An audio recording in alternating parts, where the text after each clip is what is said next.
Check natin.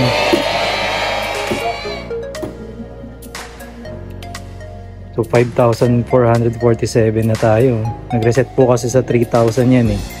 So ang tanong, yan, 79 pa po yung battery natin. Pero, i-charge ko pa rin po siya.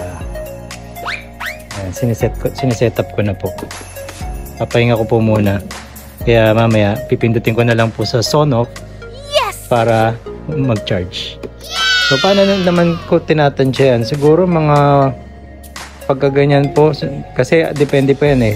Nakita ko po yan pag piniga, nasa 76 or 77 pagka nagpa-fluctuate po yan.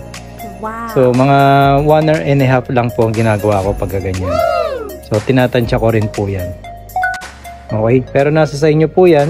Kung ayaw nyo po ma-overcharge, basta lagyan nyo po ng timer. Okay lang po mag-green na po siya. Pero hindi nyo pa nabubunot. Okay lang po yun. Basta mamamatay po dun sa ating timer. Okay? Ito po yung dati natin gamit. Pero ginagamit ko pa rin po siya.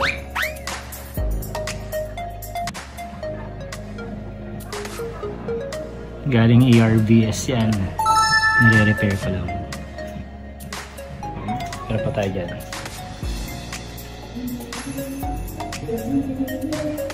Charging tayo. Kanina 77. Dami.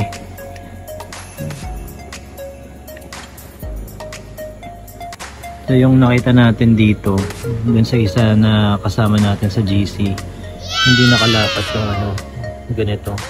So pwede kang magtanggal na yung washer dun sa para lumapat, bumaba pa, para pag minaba. Siyempre hindi ko po sinasara.